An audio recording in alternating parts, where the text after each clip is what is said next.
Welcome, everyone. Welcome. Welcome back to another Simply Michelle. And if you're here for the first time, happy to have you. Welcome. And yes, I'll be reading The Promise. There are previous videos, so if this is your first time, you will want to backtrack and after watching this video to check out the others so you can follow the storyline. And for all returning subscribers, happy to have you as always. Thank you for the love. Thank you for the appreciation that you are showing by texting and just commenting about what is happening in the story. I appreciate it a lot. Yes, so definitely we'll be going right into the story without itching.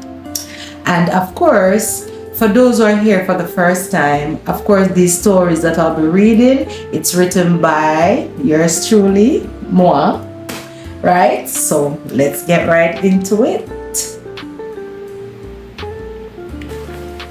I must apologize for what had happened the last time we met, said Tessa. I heard you, Tessa. So why didn't you come or even bother to call? He asked. Ben shrugged helplessly, searching for words. Then he continued. He whispered, It felt almost as if you have disappeared. His words come forth timely and with an effort, as if each word were being placed carefully. I know technically you owe me nothing, but I felt a connection that I knew it was mutual. So you could at least call to say bye, only to find out you were basically living down the street. And you are my uncle's friend, grandchild, said Ben. I got scared. I was not planning on falling for someone who was a non-believer, explained Tessa. You fall for me? How? When? When did you fall for me? That is great. Why didn't you let me know? And let us spare each other the headache, asked Ben, and reached for her. She stepped back from him with a renowned no. You are not listening, Ben. Nothing has changed. I still stand by what I told you before. I felt. My feelings for you have not changed. Anything, explained Tessa. I am just agreeing with you that yes, I could have called you. I could have dealt with it better. And I'm also sorry for not coming to your birthday dinner. Even if it was just to say happy birthday, I am sorry. I accept your apology. So what is this? Who is this Greg? He asked. He is a friend, answered Tessa. So I am guessing he is a believer? Asked Ben. Yes, but we have been friends from high school.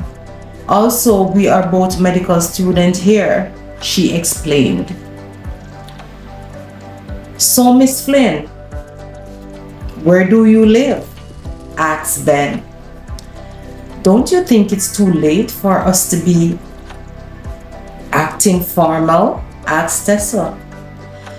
To answer your question, 8 minutes from here, she said. No way. You are also living at Cambridge Place? Asked Ben in a surprising voice. She nodded her head in surprise. My granddad's property for a while now, she said, with a knowing look. You must be kidding me, said Ben. Are you thinking what I'm thinking? Asked Tessa. So, our family planned this? asked Ben. Yep, so it seems, murmured Tessa. It all makes sense. Why my aunt was so interested to know what I would do should I cross paths with you. What? You spoke about me with your aunt? She asked. Why do you sound so surprised? I have made it clear I like you, murmured Ben. So it all do make sense. A lot of sense. Granddad would not let up when my dad told him I want to board on campus. He would not hear of it and insisted that I occupied his Cambridge home, said Tess. Not what I'm not even complaining. Still, but such a deception, said Tessa. Agreed. Those rascals, said Ben with a grin. Do you believe in destiny, Tessa? He asked. Sure do, responded Tessa. So I take it you learn my surname, you learn my real name by the way of my granddad? Asked Tessa. Something like that, Ben responded. How about we do introduce ourselves properly this time? I still don't know your last name, she said. Ben pushed forth his hand and took a firm grip of hers. I am Ben Olin, and I am studying to become a neurosurgeon. Nice to meet you again. I am hoping we can be friends, said Ben with a sarcastic grin, and kissed the back of her hand. I am Tessa Flynn. I am living here in Boston. I am a student cardiologist here at Harvard. Lovely to have met you again. Also, I would like to invite you to church and to dinner after tomorrow life's fair. All being well, provided you are available, asked Tessa. Well, yes to church. I would love that. As it relates to dinner, will your friend be there? Because 3 is a crowd, state Ben. No, Ben, he is not invited. Just you and I. And let's roll it back, right? Let's roll it back. You are not going to flick it off so easily. Since when do you love to attend church? I'm presently surprised, by the way.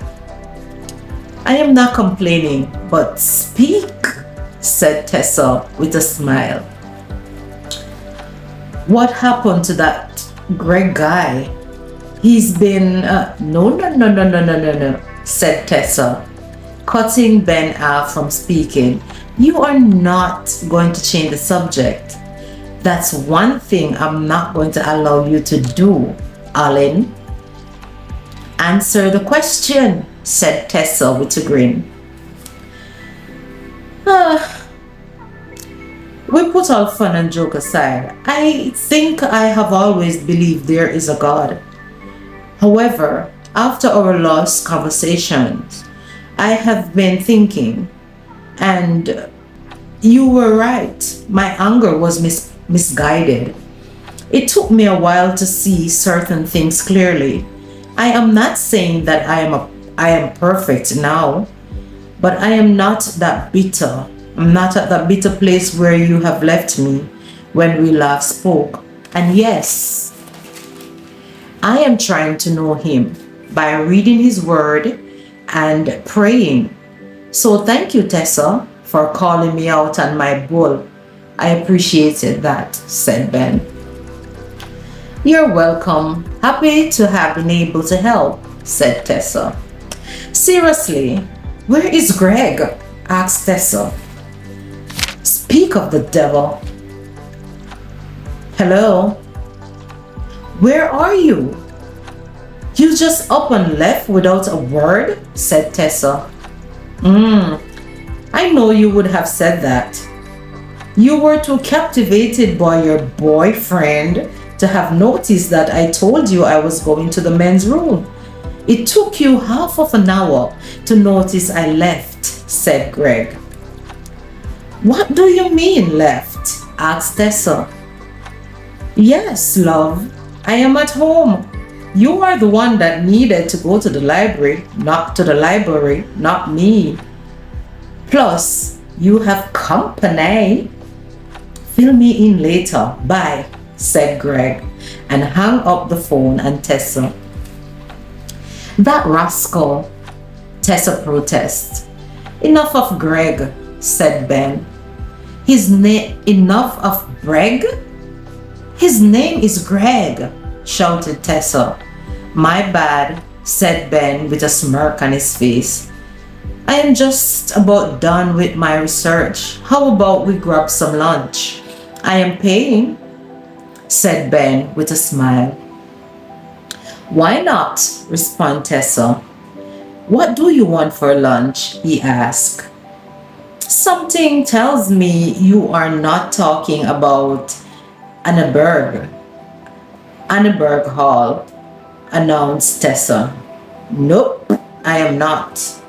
I am thinking Boston Back Bay, said Ben. Okay, said Tessa.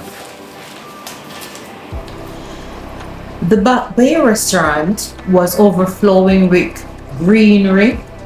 This restaurant has breathtaking view. Being on the third floor, it completes with the ceiling windows, beautiful tile floors, and hanging fresh plants. It's a perfect place to be on a cold but sunny day in Boston when you want the illusion of being in the tropics. It gives Ben a sense of being home. I see you have good taste, Mr. Allen, said Tessa. Stick around, and I am sure you will never want to leave my presence, said Ben. Are you this charming with everyone or just me? Asked Tessa. Ha ha ha. Ben laughed out loud. The server came over, introduced himself. Hello, my name is Ted. I will be your server for today, he said, handed them the menu, and filled their glasses with water. Nice to meet you, I'm Tessa, and this is Ben, Tessa introduced. Feel free to call whenever you both are ready to order, he said, and left. The menu consists of roasted chicken and ramen, Thai beef salad, and fish tacos, and more. Have you ever been here before? Inquired Ben. No, I wanted to, however, I didn't get around to it until now, said Tessa. Learning this was her first time, and he was experiencing it with her, made Ben smile. In his heart, he knows this will be their first date. Not wanting to scare her once again, he kept his precious thoughts to himself. Tessa looked up at Ben. What are you up to? I can see it in your eyes. You would not be Ben if you were not up to something, said Tessa with a smile. He turned away his head to look down and laughed gently. I see you got me figured out, said Ben. Did you think about me? Or did you ever wonder what I was doing? Asked Ben. Looking into Tessa's bright brown eyes, she held his gaze while searching and trying to read his mind and the unspoken thoughts for a bit more than what he had asked. And there it is, there it was, the warm tenderness that unlocked her soul. Without flinching, she responded with a soft, yes, yes, all the time. But instead of torture, it brought me peace in a sort of weird way, said Tessa with a smile. Yep, I know exactly what you meant. Ben called over the server, then placed their orders. They both laughed and teased each other for the past half hour, staring into each other's eyes with a long, thirsty gaze. Suddenly, Ben uttered something while laughing. Tessa froze, or so it seemed, as a random thought flooded her mind. I wonder if he has kissed anyone else since he last kissed me. What would he think if I just kissed him right here, right now? What am I thinking? I must be out of my darn mind. Take a grip of yourself, Tessa. Snap out of it, Tessa thought, then resort to scolding herself. As if he read her thoughts, Ben moved in a few inches and cupped her face with his huge hands. If you want me to stop, pull away this minute.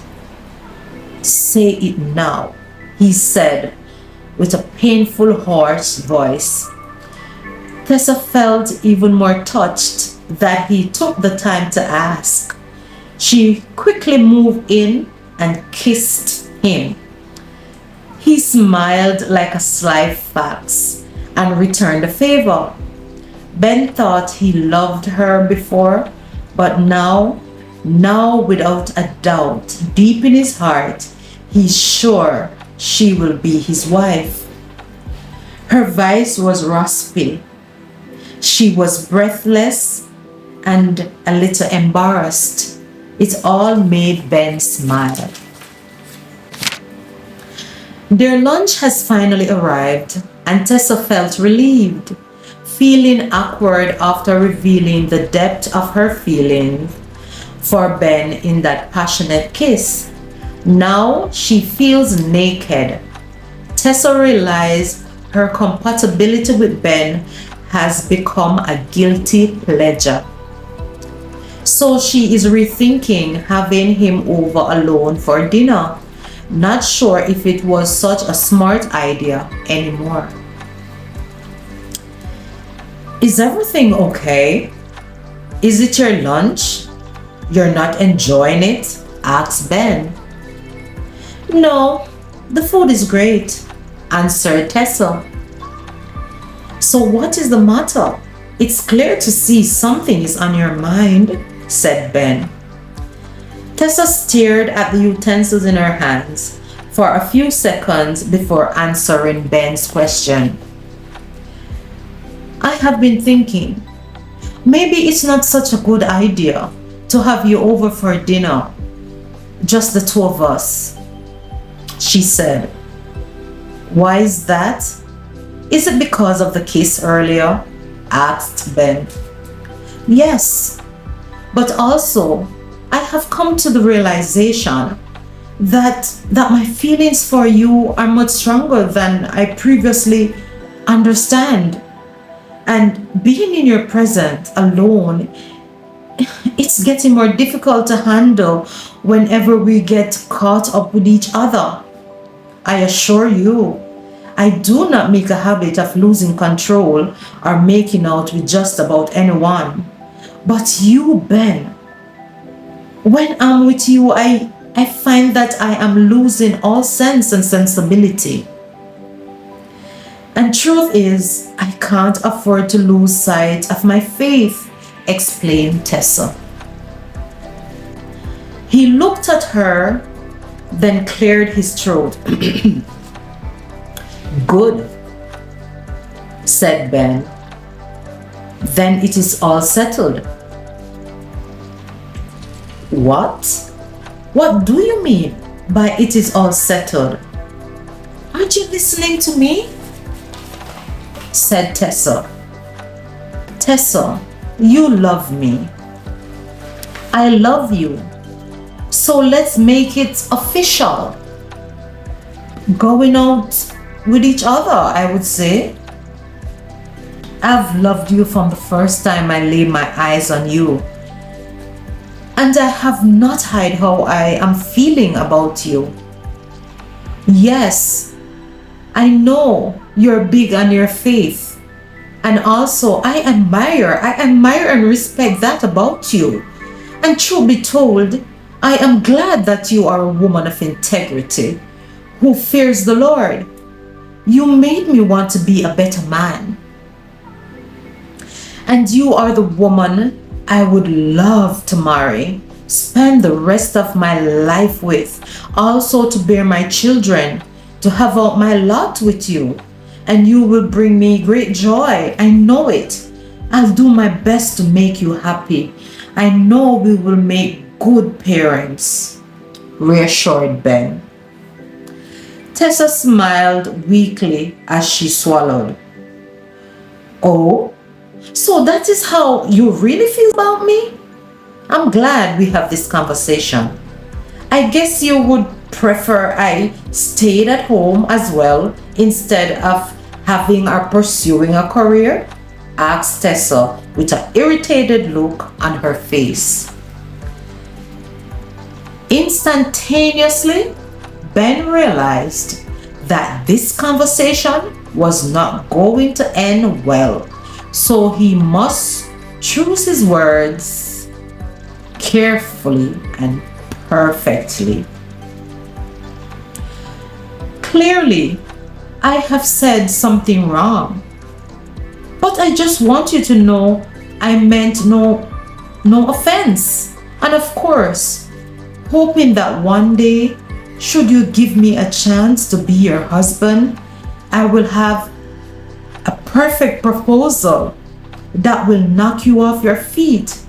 So you will have no other choice but to say yes. If it makes you feel any better, said Ben, how about we invite all our friends over to the dinner tomorrow after church service? That way we can introduce everyone so they get acquainted with each other, he said. She turned to him in surprise. Thank you, she said with butterfly eyes and a radiant smile. For what? Asked Ben. For hearing and understand me for once. It is important that you know my intentions. They are pure and true. So yes, you are welcome, Tessa. I do not play games, so don't take this the wrong way. I was already planning to ask you to be my wife from the first time I met you. However, I realize you are not ready and I can't afford to lose you by being too impatient or behaving prematurely. So here is what I am thinking. How about we make a promise to each other? I promise that I will wait for you until we have both complete our university and to ask for your hand in marriage, while you promise to wait for me as well. During the waiting period, we help one another while getting to know each other better by setting guidelines and follow the principles of the Word of God according to your faith and to hold them up or hold ourselves responsible. How about that, Tessa? How about we try that? Because at this stage, having you in my life once more, I cannot and I will not. I just cannot afford to lose you, and I cannot bring myself to making the mistake of pushing you away. Well, guys, we have come to the end of another video. And will Tessa agree to make the promise to Ben as much as Ben is promising her that, look, I am willing to wait for you. And during the waiting period, let us get to know each other better. Will she wait, or will she get scared again and sever the whole relationship before it really truly started? Well, for you to get that answer, you have to stick around until the next video. And if you have reached this far in the video, what are you waiting for? Subscribe, like, and share. And remember, if it's your first time to check out the previous video, then you can understand the story a whole lot better. And like I always say, I can do all things through Christ which strengthens me. Philippians 4 verse 13. So remember, whatever you find to do, do it to the best of your ability.